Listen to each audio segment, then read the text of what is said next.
Good afternoon, everybody. How are you today? How's your day been? Hey, look, tonight I'm getting ready for the kids' dinner.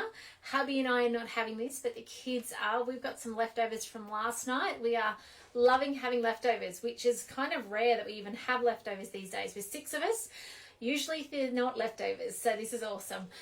Some easy mac and cheese. Now I'm going to show you tonight how to use your blade cover effectively. I'm going to give you some hints and tips as well. If you're online, do say hi. I'd love to know your own. And if you know what you're having for dinner, by all means put that in the chat and inspire each other with what is available at your house.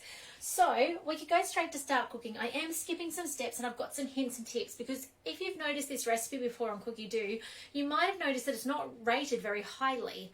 I think there's a couple of things I actually suggest that we do to change the outcome here. So just watch this space. I'm going to teach you how to do that. Normally it says to place a bowl on top and weigh some green peas into it. My kids don't eat peas. They never have. We don't buy them. We actually buy no frozen veggies at all. Is there anybody else who's watching who does not use frozen veggies these days? Is anyone else, or is it just me that's weird? By all means, let me know if I'm the only one.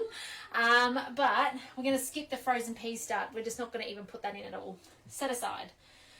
Then I would say place 1 garlic clove and 140 grams of Parmesan and 140 grams of cheddar. Now it is a lot of cheese and I think that's part of the problem. It's nearly too cheesy, this recipe. I don't know if that's a thing, but I know when we made this last time, which interestingly was when we went away in our caravan for our big trip last year in COVID season, it was just cheesy. It was so cheesy. And I mean, we like cheese, but that much cheese was too much. So what do I suggest you do? I've pre-grated mine and I've put it outside. I forgot to bring it in, but it doesn't get added till the end anyway when everything else is cooked. I would suggest halve it. 70 grams of Parmesan, 70 grams of Tasty. All right. 280 grams all up, just too much. Okay, so please take my advice on that. We like cheese, but it was too much for us even. So that would be a little bit of feedback on that. Okay, so you normally chop that down. We know how to chop cheese. And then you put it aside. And this is where I want to come and join you guys now. It says clean and dry the mixing bowl. It normally says grate a carrot. I'm going to skip the carrot tonight. We're actually just not going to put it in. We're all out of carrots. And it's optional anyway. And it would normally chop. And here we go. Transfer to the bowl with the cheese. And here we go. So, blade cover. Awesome little tool in the mix shop.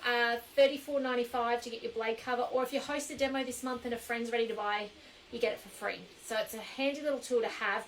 I use it mostly for slow cooking and poaching eggs and occasionally sous videing, where we like to have salmon sous vide, where you put your salmon in your bags, vacuum suck it down, and then cook it at a low temp for a long time. Or poaching eggs is the other thing I tend to use this for. And all it does is a little video. How cool is the TM6 that it shows you how to do this? But all we do is it goes over the blades. You find the high side and the high side, and it clicks down over the top. Super simple. Okay, to put that in there. Okay, now, next, we're going to keep going with the recipe. Now, it says butter. I don't have butter. I'm actually just going to use oil today, just some olive oil into mine instead of the butter. I figure there's enough cheese in this. There doesn't need to be more dairy. And I'm actually going to swap out tonight as well the milk for almond milk and the cream for coconut cream. So I am making this recipe very much my own. Okay, next up, there we go, 650 grams of milk. I'm using almond milk. Good afternoon, Carissa, and how lovely to have you on, Kathy, this afternoon. Let's see, Carissa's having creamy chicken, broccoli, pasta tonight. That sounds amazing. I love that. All right, hopefully I got enough in here. Okay, I'm a bit short, but that's okay. I might just make it up with the coconut cream because I find it's really quite versatile. By the way, it doesn't seem to matter because I'm using cheese later.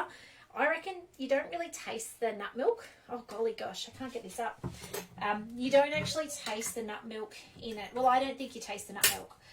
My other preference is oat milk. I find oat milk is really good for the cheesy sauces as well.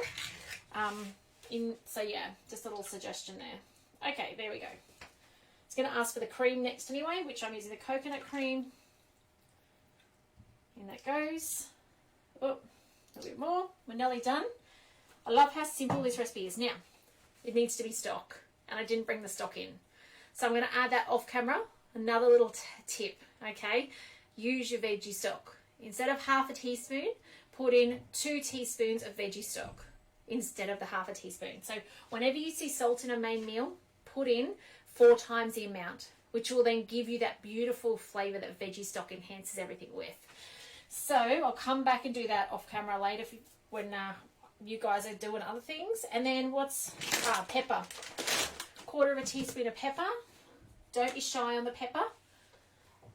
Next, 2 pinches of nutmeg, gives it a little bit of flavour. Then some beautiful paprikas coming next. 1/2 teaspoon of smoked paprika. Now we're using sweet. We never buy smoked. My kids really enjoy the sweet stuff, so that's on there.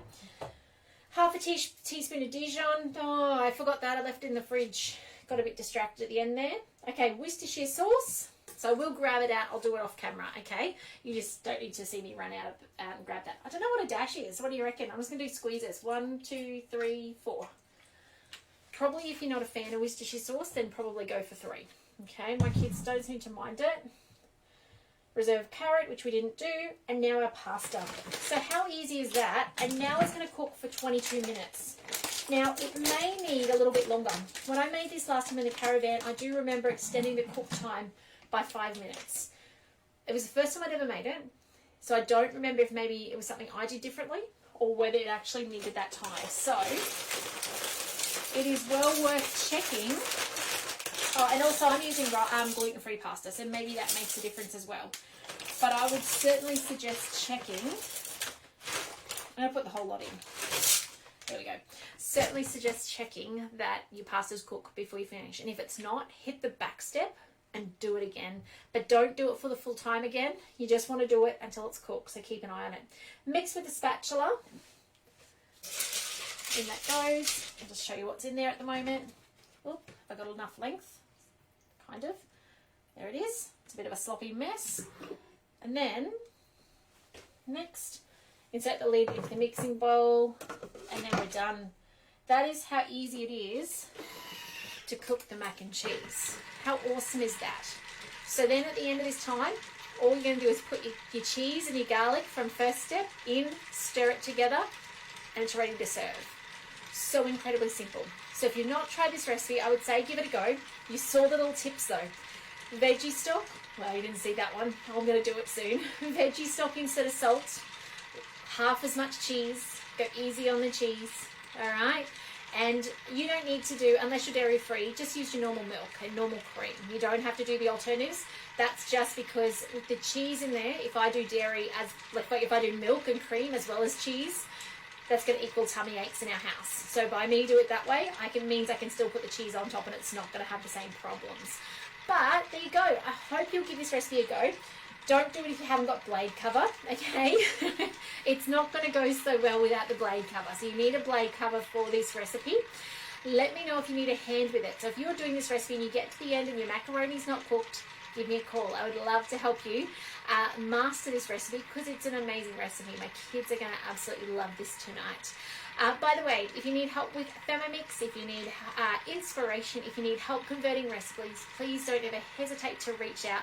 I'd love to support you in getting the most out of your Thermomix and also helping those around you get a Thermomix. So if you've got friends and family that you're feeding and they're getting curious about what is this thing you're doing and how is it cooking dinner and you're not in the kitchen, then let's do a demo.